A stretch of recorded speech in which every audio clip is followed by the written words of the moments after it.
the topic,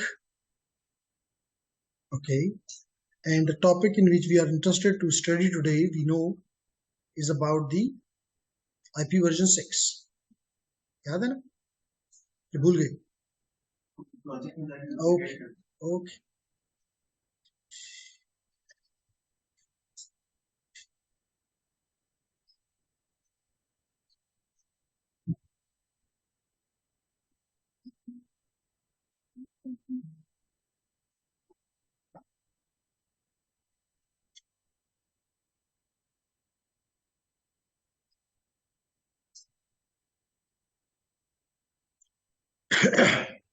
okay जी, तो हम यहाँ पे थे और कोई क्वेश्चन? लोग चले गए अपने अपने घर को, छुट्टी हो गई।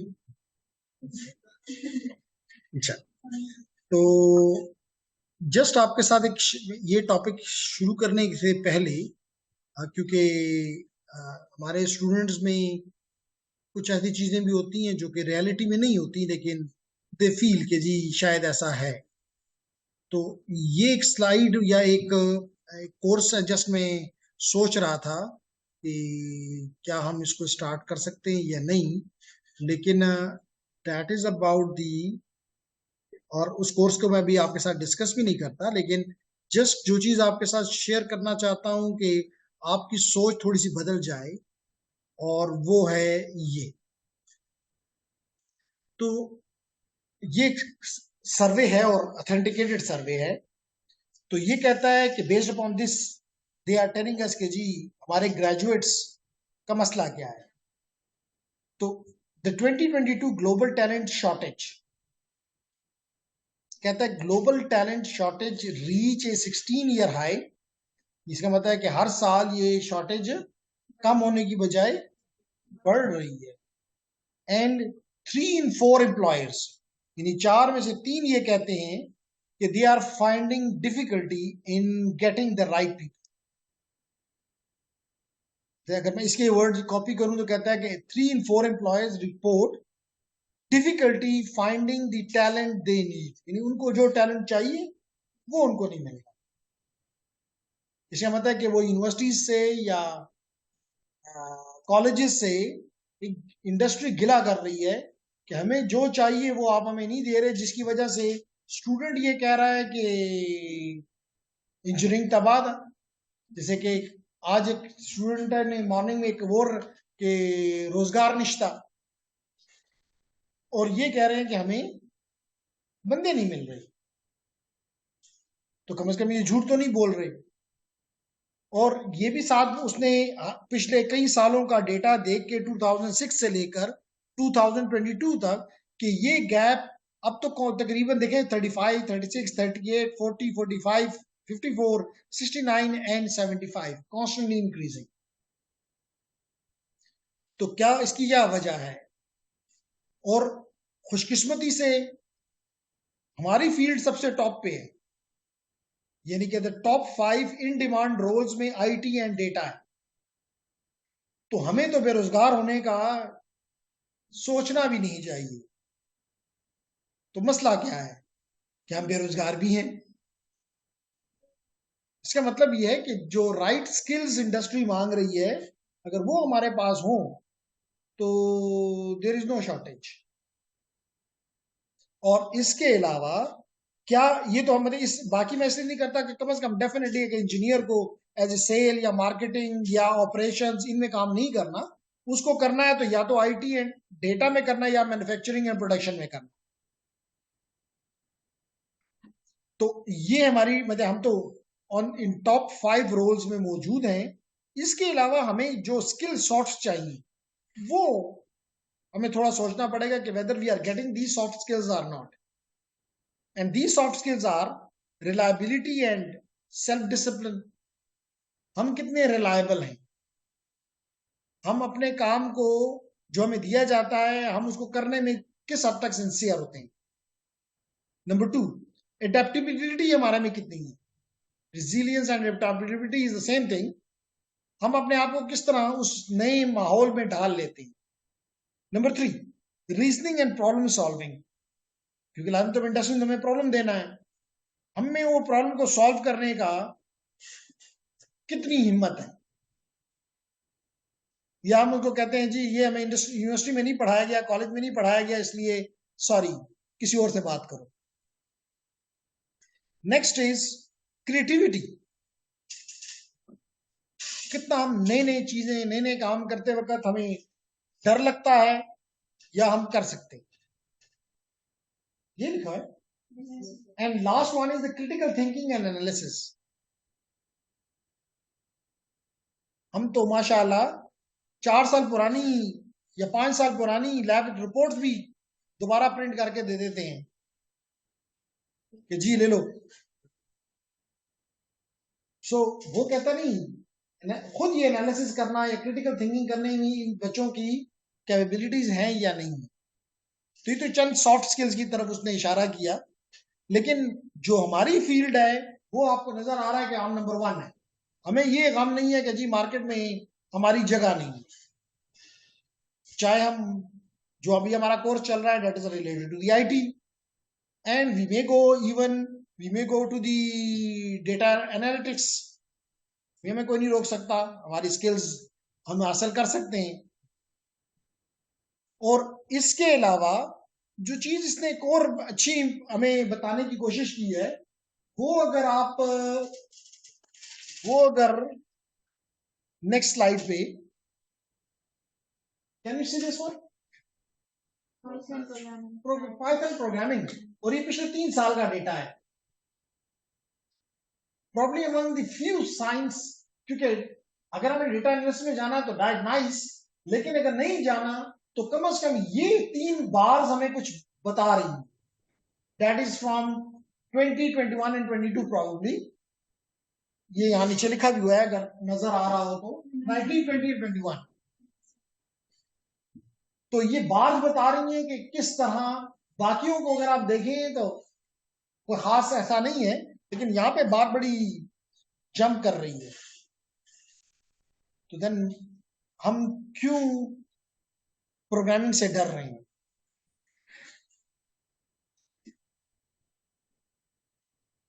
तो द क्वेश्चन इज, मतलब बेसिकली जिस पर्पस के लिए मैं ये स्टार्ट ले रहा था वो तो बेसिक ये था मेरा, डेटा एनालिटिक्स, कि वो हम इस प्लेटफॉर्म से भी पढ़ सकते हैं, पढ़ा सकते हैं, और हमारे स्टूडेंट्स को, कंप्यूटर सिस्टम वालों को एज ए कोर्स भी हम ये ऑफर कर सकते हैं data science and data analytics पे। लेकिन कहने का मकसद है कि दैट इज समथिंग, आपका जो आप आईटी पढ़ रहे हो और डेटा, ये दोनों हॉट है। तो अगर हम यहाँ पे अच्छा परफॉर्म करते हैं तो हमें किसी किस्म के मसाइल का सामना होना नहीं चाहिए। लेकिन एक चीज जो कि हमें थोड़ी सी, हम शायद हम उस तरह नहीं जा रहे, that is the programming part, हम उससे डरते हैं। तो ये डर, ये खौफ छोड़ना पड़ेगा। ठीक है, तो ये तो एक ब्रीफ सा वो था। और अगर राइट पे हम पढ़ें तो आता है जी कि good day NetAcad instructors, facilitators and influencers of the digital age. Many of you have been successfully utilizing NetAcad content for years to bring technical education to learners all over the globe in a real arm of programming, networking, cybersecurity, and Internet of Things. So from here we offer, definitely we offer the networking, we offer the cybersecurity, we offer the Internet of Things, we offer the programming. So जो वो समझता है कि जी this is something hot, alhamdulillah we are offering every piece of it from this platform. तो just आपको बताना मकसद ये था कि डरने की कोई बात हरगिज नहीं है। सिंपली आपके लिए जो चीज जरूरी है वो ये है कि हिम्मत और हौसला। और सबसे अच्छी बात, मेजॉरिटी यहाँ पे जो मेरे पास है वो 6 सेमेस्टर के आसपास है, यही है ना, 4th and 6th। अभी आप 4th में गए, तो 4th और 6th का मतलब ये है कि we have around 1 to 2 years, तो we can make our skills according to the demand of the market. तो जस्ट डरने की और इन चीजों की कोई जरूरत नहीं है। आहिस्ता आहिस्ता और कोशिश ये होनी चाहिए कि अगर फोर्थ वाले हैं तो कम से कम 8 में 8 की फीस कम से कम ये खुद अपनी पे करें। 8 की फीस जो है वो पेरेंट्स से कहेंगे जी बस अब नहीं चाहिए, फी मैंने पे कर दी हुई है, they will be very happy. और कभी घर भी कुछ जाएं तो कुछ लेकर चले जाएं, तो और भी उनका दिल खुश होगा कि जी हमारे बच्चा तो अभी यूनिवर्सिटी में ही है लेकिन अर्निंग हैंड बन चुका है। फाइन। तो अब हम वापस आते हैं अपने सब्जेक्ट की तरफ। तो हमने जो हमारा टॉपिक चल रहा है वो ये था कि एक तो हमने पढ़ा था कि स्टैटिकली हम किस तरह आईपी वर्जन 6 दे सकते हैं, ये था टॉपिक। फिर हमने कहा कि जी स्टैटिकली बड़े ऑर्गेनाइजेशंस में, बड़े नेटवर्क्स में नहीं, ये कोई अच्छा तरीका नहीं। हाँ, बाज जगहों पे मजबूरी हो, हाँ हम दे सकते हैं। तो अगर नहीं दे सकते, मुझे हम डायनामिक देना चाहते हैं जकी, तो हमने कहा था कि इसके 3 तरीके, ऐसा ही था ना। तो ये तीन तरीके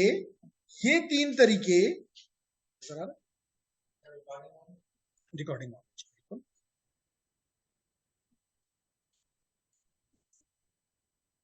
रिकॉर्डिंग पेन नजर नहीं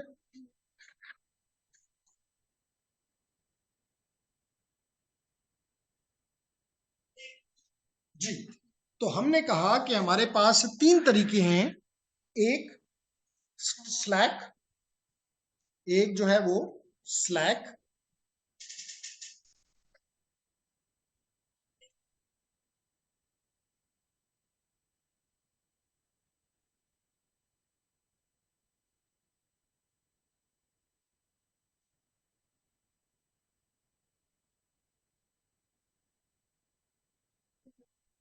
और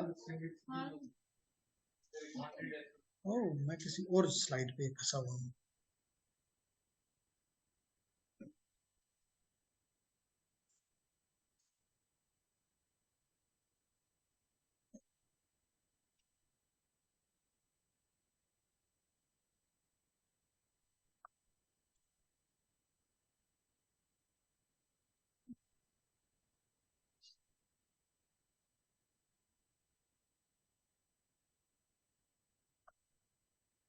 जी।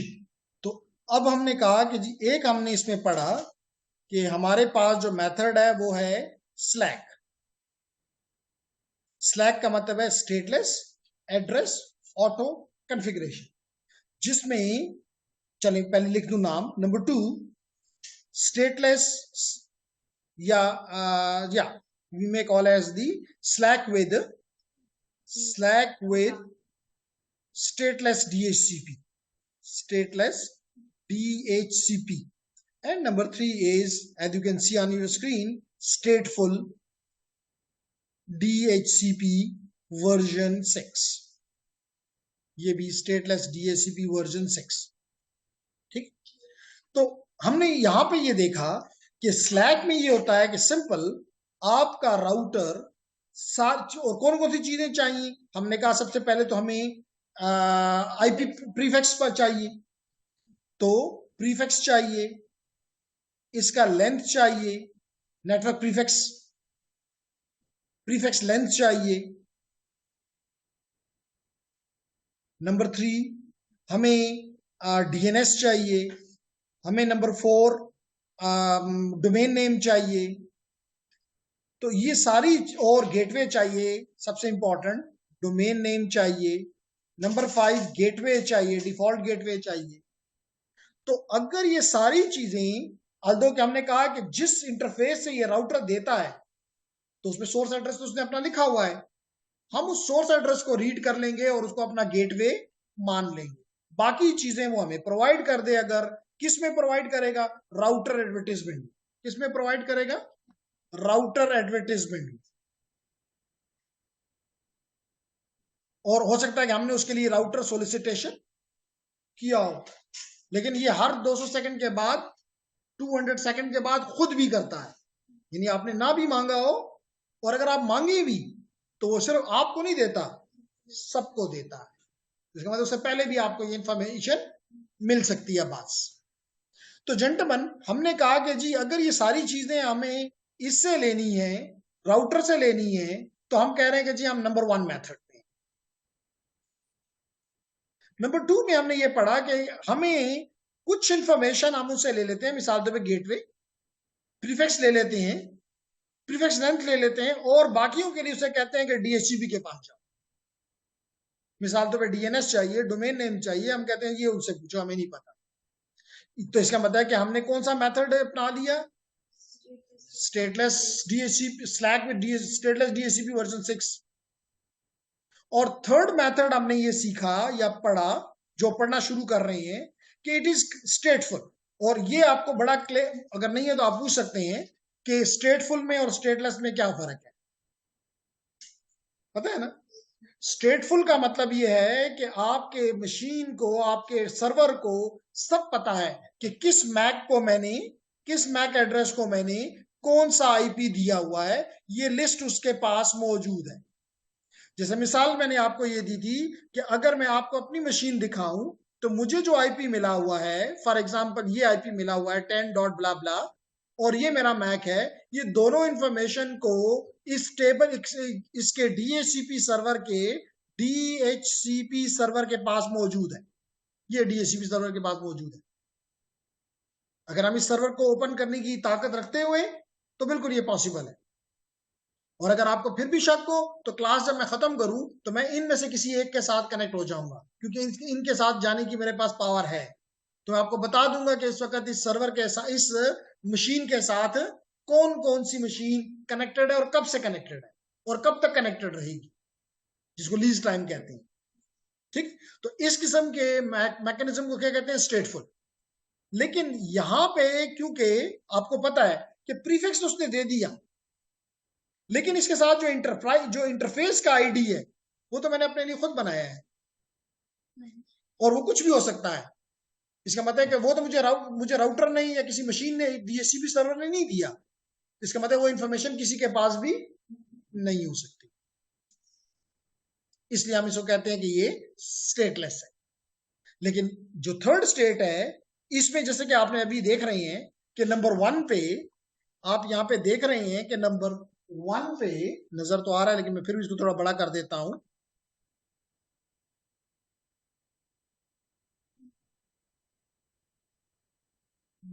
जी, तो अब आपको कुछ बेहतर नजर आ रहा होगा कि क्या हो रहा है। देखिए इस मशीन नंबर, जो भी मशीन है, इस मशीन ने इस मशीन ने क्या भेजा? ये मैसेज नंबर 1 भेजा कि मुझे बताओ। उसने इसको बता दिया आ रहे मैसेज में कि जी जाओ डीएचसीपी के पास। तो इसमें सिर्फ उसने इसको क्या बताया आ रहे मैसेज में?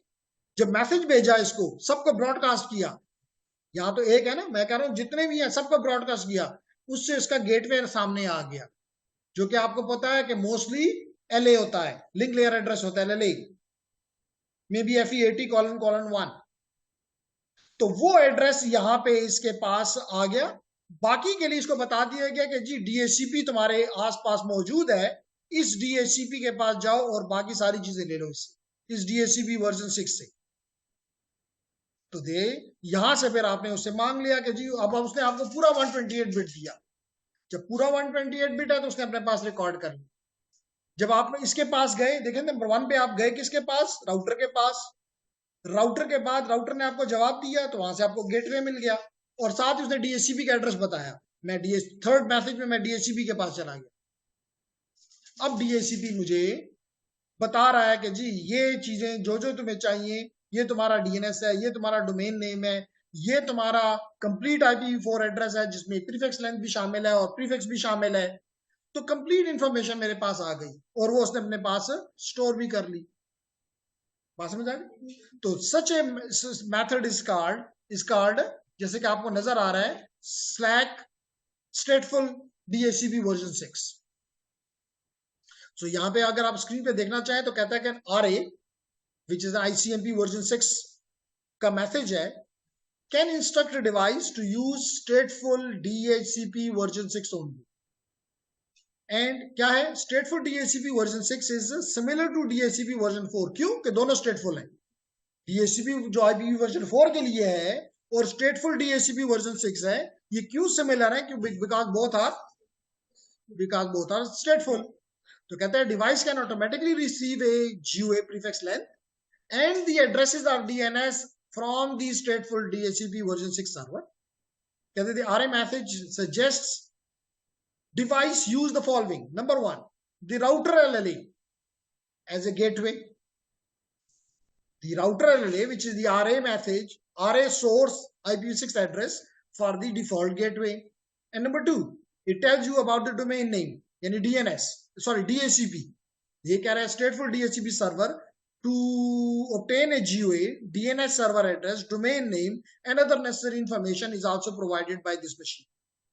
तो यूं आपके पास सारी इंफॉर्मेशन आ जाती है नेटवर्क के बारे में, and now you can be connected to the network. कुछ बात समझ आ रही? Is there any question? Okay, if there is no question we move further. तो ये हमने पहले भी पढ़ा हुआ है, फिर भी इसको थोड़ा ब्रीफ देख लेते हैं कि हमने कहा कि जी ये जो आपका प्रीफिक्स पार्ट है ये तो हमें मिल जाएगा, ठीक है, ये तो नेटवर्क को रिप्रेजेंट करता है.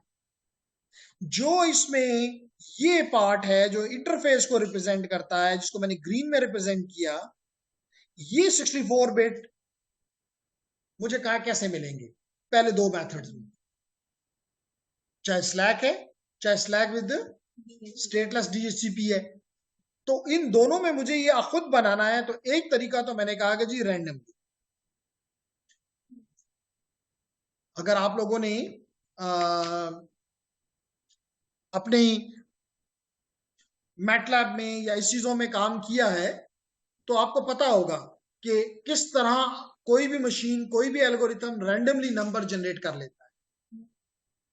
क्या हुआ रैंड एन. तो रैंड एन मैटलैब को दो और बताओ कि जी मुझे इतने बिट्स का नंबर दो, वो आपको जनरेट कर देता है, और जितनी दफा जनरेट करो डिफरेंट नंबर्स आएंगे. तो एक तरीका तो ये है. इसी तरह आप ये काम पाइथन में भी कर सकते हैं, सी में भी कर सकते हैं, हर लैंग्वेज में कर सकते हैं, हर ऐसे पैकेज में कर सकते हैं. नंबर 2, EY64, जो कि अब आप लोगों ने लास्ट टाइम क्वेश्चन किया था और इसलिए आप नहीं कर रहे क्योंकि आपको इसका जवाब मिल चुका हुआ है कि अगर दो मशीन ने रैंडमली क्योंकि नेटवर्क पार्ट तो सबका सेम है, इसमें तो कोई शक शुबा नहीं है कि ये पार्ट सबका सेम है. तो और ये मस्ट है कि डिफरेंट हो, अदरवाइज ये सेम हो गया तो एड्रेस डुप्लीकेशन हो जाएगी. लेकिन क्या प्रोबेबिलिटी है कि आप 64 बिट्स उठाएं, आप भी उठाएं और ये भी उठाएं और सेम आए? निग्लिजिबल. तो इसलिए चांस नहीं है. लेकिन ऑप्शनल तरीका बता दिया हुआ है कि आप डैड कर लें, डुप्लीकेट एड्रेस डिटेक्शन कर लें. अगर कोई आपको जब उसने मैंने अपने एड्रेस को पिंग कर लें, अगर अपने एड्रेस को पिंग करने से आपको जवाब नहीं आ रहा, इसका मतलब कोई नहीं है, आप उसको इस्तेमाल कर जाए. लेकिन दूसरा तरीका भी मौजूद है जिसको कहते हैं EY64, जो कि IEEE का स्टैंडर्ड मेथड है. और ये डिपेंड करता है ऑपरेटिंग सिस्टम पे कि वो इन दोनों में से, मिसाल के तौर पे आप विंडोज में है तो अलग है, लिनक्स में है तो अलग है, iOS में है तो अलग है, iOS X में है तो अलग है, iOS XR में है तो अलग है, इस तरह NSOX है तो अलग है. ख्वाहिश तो है और टाइम भी है कि हम सिर्फ iOS के साथ स्टक ना रहें. हम हो सकता है कि हम में से कोई कल डेटा सेंटर में काम करे, यानी पार्ट ऑफ द क्लाउड बन जाए, तो वहां पे आपको iOS भी मिल सकता है, लेकिन आपको iOS XE और iOS XR और NXOX भी मिल सकता है. तो आपके ज़हन में उस वक्त ये नहीं आना चाहिए कि नहीं जी ये तो हम नहीं कर सकते. तो उन ऑपरेटिंग सिस्टम्स के साथ भी हमें अपनी दोस्ती थोड़ी सी बनानी चाहिए. ठीक. तो लेडीज एंड जेंटलमैन, हम बात ये कर रहे थे कि ये मेथड क्या कहता है 64 बिट का, कि आप अपना मैक एड्रेस ले लो और उसको 24 बिट के दो हिस्सों में तोड़ लो. आपको पता है पहले ही वो 24 बिट में टूटा होता है. ये पार्ट ऑर्गेनाइजेशन का है और ये इसकी अपनी इंटरफेस की आईडी है. ऐसा ही है ना. तो ये कितने बिट्स है? 48. हमें कितने चाहिए? 64. कितने कम है? 16. कितने कम है? तो हम यहाँ पे 16 बिट्स, यहाँ पे हम 16 बिट्स अपनी तरफ से ऐड कर देते और वो होता है FFFE, ट्रिपल FE. और आखिर में हम क्या करते हैं कि हम इसके 7th बिट को चेंज कर देते हैं, ताकि अब वो किसी भी कंपनी का नंबर ना रहे। तो यू हमारे पास ये 48 बिट जो आ गए, which that is globally unique, or in the network that is unique. We only need this interface ID unique within the LAN, क्योंकि इसके साथ ये नेटवर्क का जो हमारा एड्रेस है that is unique world wide. तो इसके साथ ये पार्ट जब लग जाएगा तो ये दोनों वर्ल्ड वाइड एक यूनिक आईपी बन जाए। मेरी बात समझ आ रही? ओके, देन इज दी,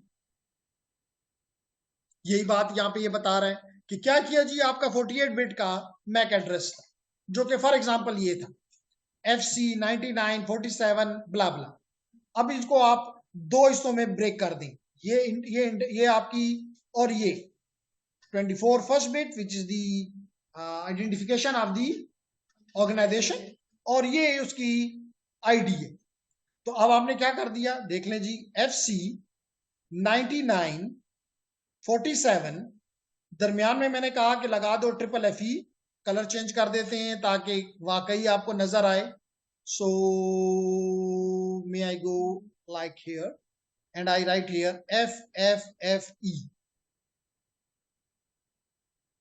और इसके जो आखिरी 24 बिट्स हैं वो हैं ladies and gentleman 75 CE E0 plus क्या है, ये है C is ABC, ABC means 10 11 12, 12 means 8 plus 4। तो अब अगर हम इसको कन्वर्ट कर दें, F तो 1 1 1 1 है, 1 1 1 1, ठीक है। C is 8 8 4 0 0। तो अब आप इसका 7th बिट जो है, ये 7th बिट है, इसको फ्लिप कर दें। तो अगर मैं इसको फ्लिप कर दूं तो इट विल बिकम 1। अब क्या बन जाएगा, 8 and 2 10, and 10 is equivalent to CDE. This is 8 plus 4 12 plus 1 plus 2 14, and 14 is, अभी आपने कहा कि it is E, change this C to E, and this is your interface ID। मुश्किल बात है ना, सिंपल। जी मंसूर, जी Warda, is it clear? So you can easily get a unique globally within the network, not globally unique। और यही बात अब ये यहाँ पे कर रहा है। अब अगर आप चेक करें, अगर आप रैंडमली जनरेटेड के लिए जाते हैं तो you can go for the randomly, और अगर आप चाहते हैं, और उसके लिए मैंने बताया कि डुप्लीकेट रजिस्ट्रेशन का मेथड है। और अगर आप EUI64 इस्तेमाल करते हैं तो how it works, I hope it is clear now, ठीक है। अब हम आते हैं जी अपने dynamic address for the IP version 6 LLA। तो जब आप याद रखें कि आप किसी इंटरफेस को उस पर लेकर आते हैं, यानी उसको IPv6 यानी डुअल स्टैक पे लाते हैं, ये एड्रेस खुद ब खुद ही मिल जाता है। जैसे मिसाल के तौर पे आप देख सकते हैं मेरे केस में कि मुझे एक IP वर्जन 6 का मिला हुआ है, FE80::799D ब्ला ब्ला। तो डायनामिकली मुझे मिला हुआ है, नॉट एन इश्यू। लेकिन अगर आप चाहते हैं कि भाई, क्योंकि इनको हम नॉर्मली गेटवे इस्तेमाल करते हैं, इतना लंबा एड्रेस किसी को देना टाइपों का वो हो सकता है, तो आप अपनी मर्जी से भी दे दें, यानी इस राउटर को, इंटरफेस को दे दो, तो जब ये किसी को बताएगा तो पूरे नेटवर्क में यही एड्रेस फैल जाएगा।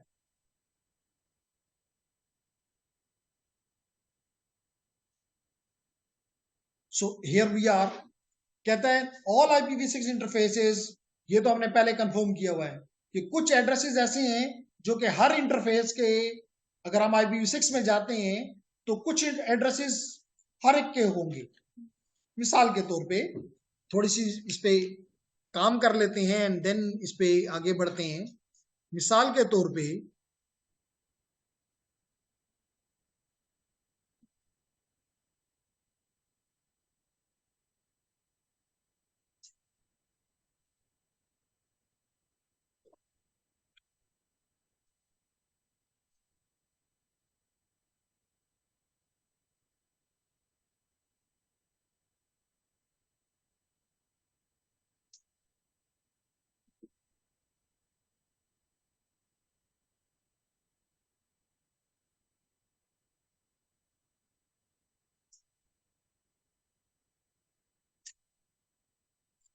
रिजा Usama only 2।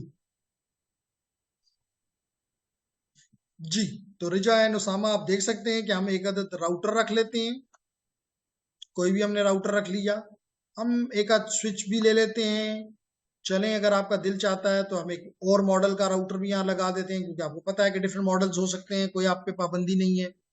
And now we connect them with a cable, and the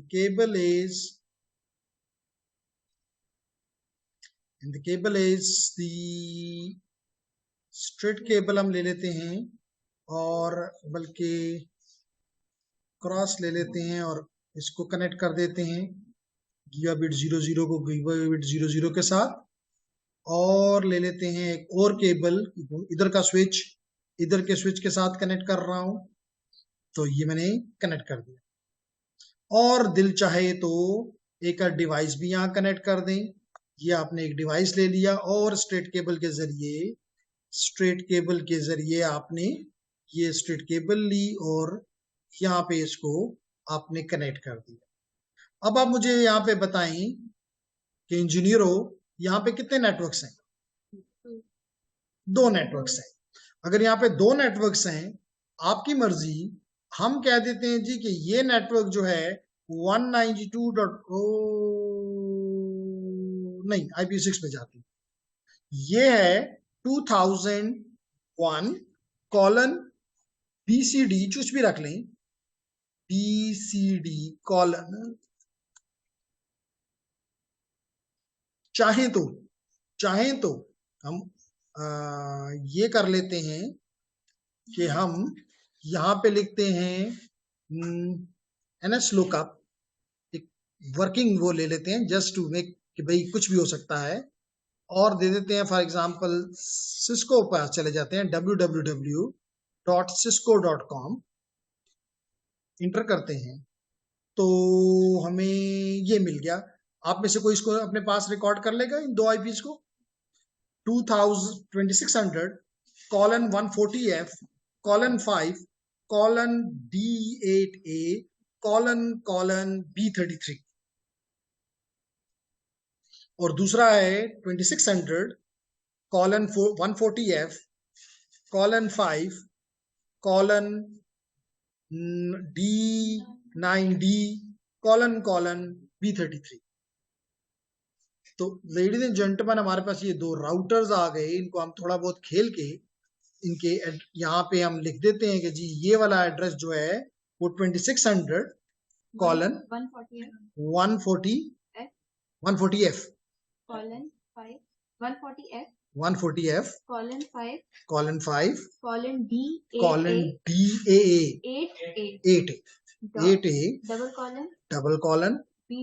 B33। तो हम यहाँ B33 को खा जाते हैं क्योंकि वो इंटरफेस का आईडी है। हम यहाँ पे इसको रख देते हैं /64,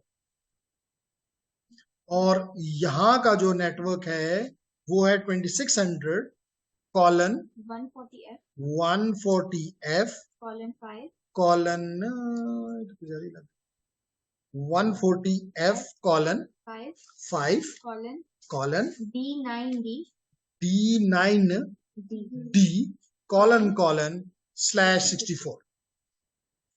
इसका मतलब ये, अब हमारी आगे थोड़ी सी मर्जी भी चला लेंगे, खैर है। और अगर ये मैं डिलीट कर सकूं तो ज्यादा बेहतर। जी, अब बेहतर है। तो लेडीज एंड जेंटलमैन, हम इस इंटरफेस को : 1 दे देते हैं, और इसको कॉलन कॉलन 10 दे देंगे। इसी तरह इसके एड्रेस के साथ ये कॉलन कॉलन 1 हो जाएगा और ये कॉलन कॉलन 2 हो जाएगा। ठीक है जी, बिस्मिल्लाह करते हैं। तो हमने पहले से डिसाइड कर दिया कि हमारा जो एड्रेस होगा, that is colon colon 1।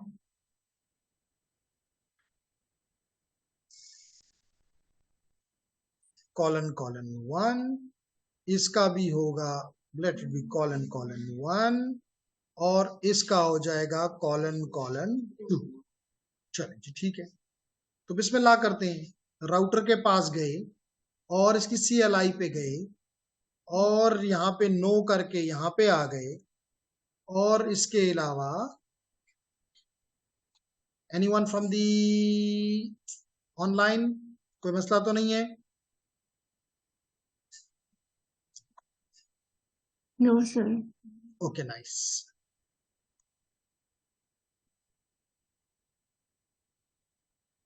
Okay जी, तो हमने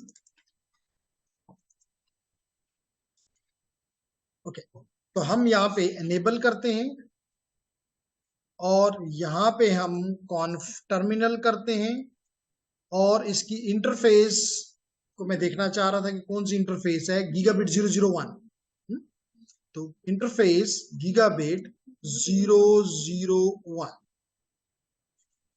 बिल्कुल ठीक। और इसको अब IPv6 करके IPv6 एड्रेस, और एड्रेस हमने डिसाइड किया कि 2600 colon 140F colon 5 colon B8A colon colon 1, ठीक हो गया, और /64 और नो शट कहते हैं जी इसको।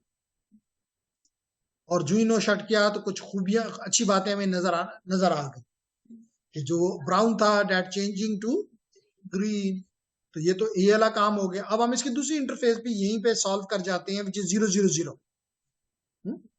तो 000 को हम यहां से करते हैं एग्जिट करने के बाद हम इसकी इंटरफेस पे जाते हैं विच इज गीगाबिट 000। और यहाँ पे हमने डिसाइड किया हुआ है कि IP देंगे कुछ इस तरह का, और हमने कहा कि जी इसको IP वर्जन 6 एड्रेस, और एड्रेस है 2600 सीरीज में 140F कॉलन। ओके जी, तो हम 140F के साथ हमारा रिश्ता रुका था और हम इसको खत्म नहीं करना चाहते, इसको साइड पे कर दे। अच्छा भाई जी, 140F then 5 colon B9B colon colon 1/64। तो ये हो गया नो शट। और फिर हमने इसकी दूसरे राउटर पे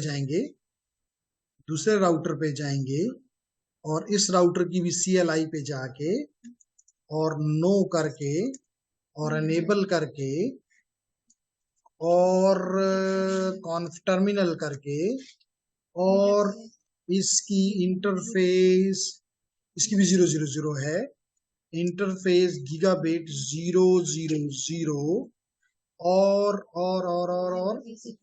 IPv6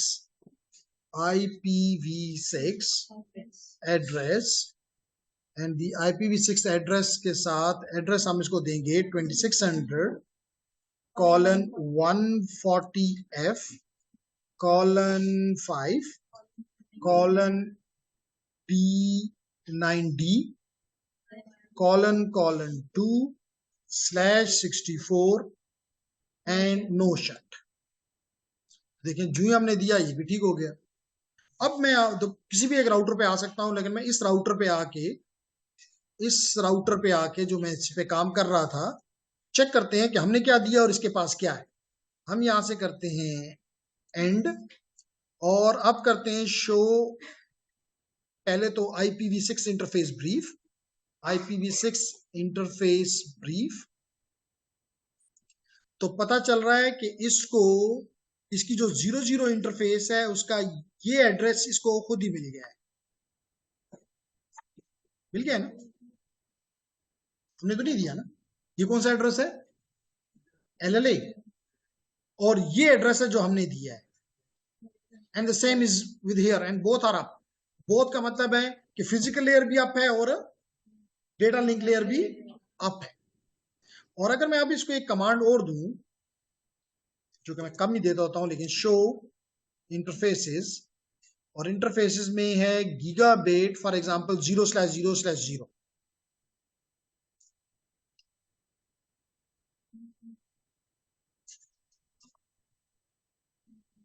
तो ये तो हो गया इसका मैक एड्रेस। ओके,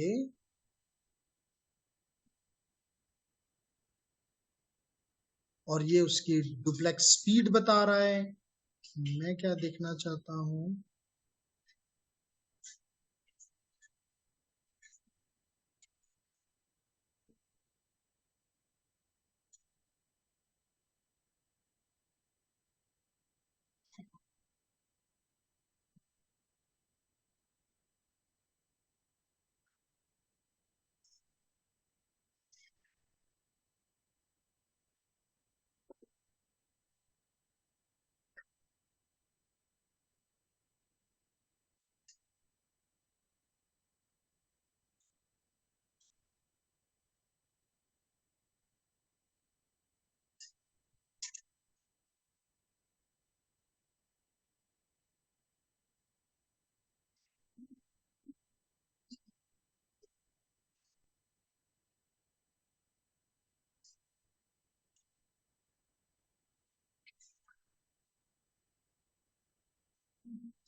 चलो मैं अभी अभी कमांड उसका इसको बंद नहीं करूंगा, लेकिन हम कुछ एड्रेसेस इसको खुद ब खुद मिल जाएंगे। उनको अभी अभी कमांड से मैं इसको आपको दिखाता हूं। तो दो एड्रेसेस तो आपने देख ली कि हमने इसको सिर्फ दिया GUI, LLA इसने अपने लिए खुद बना लिया। तो यही बात ये हमें बताने की कोशिश कर रहा है कि the IPv6 interface must have a IPv6 LLA। तो like a GUI, LLAs can be configured dynamically, से भी हमने किया। The figure shows that LLA is dynamically created using FE80 इस केस में FE80 prefix and the interface ID using the EUI64 और a randomly generated। तो अगर हम यहाँ पे ये चीज देखना चाहें तो कम से कम हम ये देख सकते हैं कि अगर मैं इसको कहूँ शो IP इंटरफेस ब्रीफ, तो ये इसका, बल्कि शो IP इंटरफेस से शो इंटरफेसेस और gigabit for example 0/0/0,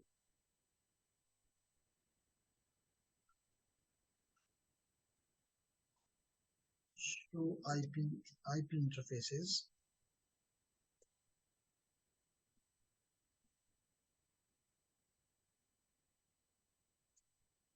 sorry IP नहीं, शो IPv6 इंटरफेस ब्रीफ। तो यहां पे अगर हम इसको देखें तो इसने ये पार्ट इसने सेल्फ पे उठा लिया है।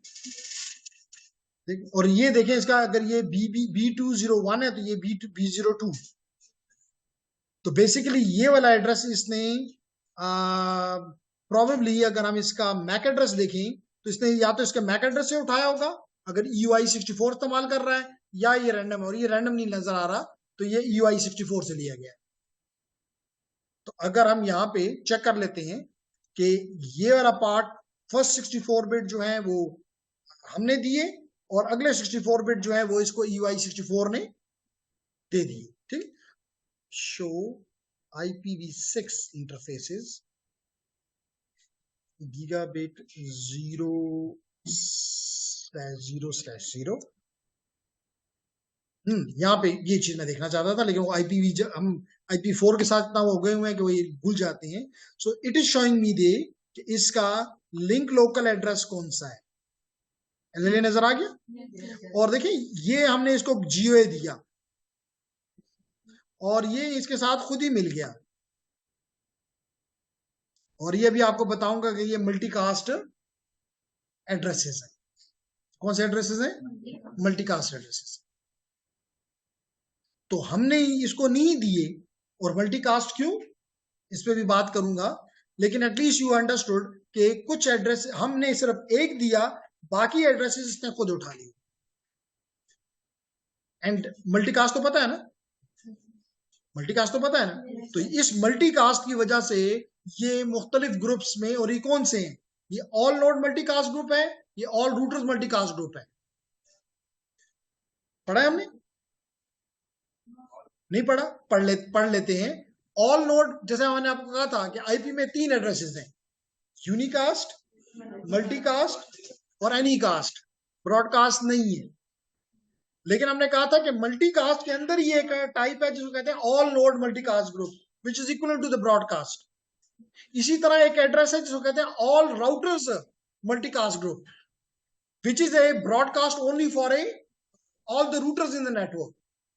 तो ये जो एड्रेसेस आपको ये खुद ब खुद इसका हिस्सा बन गया है, ये ऑल नोड मल्टीकास्ट ग्रुप और ऑल रूटर मल्टीकास्ट, क्योंकि राउटर्स ने आपस में एक भी बात करनी होती है।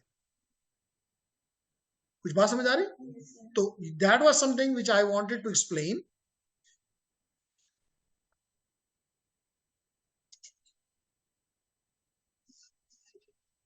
तो अब अगर आप आपकी मशीन को ये एड्रेस, और अगर आप चाहें तो ये एड्रेसेस आप ये उसने इस्तेमाल किया for your normal machine, IP config है। और यहाँ पे क्या हो जाएगा कि यहाँ पे आपको दिखा रहा है कि जी किस तरह ये आईपीज या तो रैंडमली जनरेट हुए हैं या फिर ये UI64 से जनरेट हुए हैं। Clear everyone? तो आज मैं यहाँ पे इसको ब्रेक दे रहा हूँ। कल मैं अनाउंस कर दूंगा कि अगर आपको 15 मिनट पहले बुलाना हो तो ज़हनी तौर पर जी बच जाते हैं। 15 मिनट में नमाज नहीं होती। चले ठीक है जी, हो जाता है। चले जी, होने देंगे, हमें कोई मसला नहीं।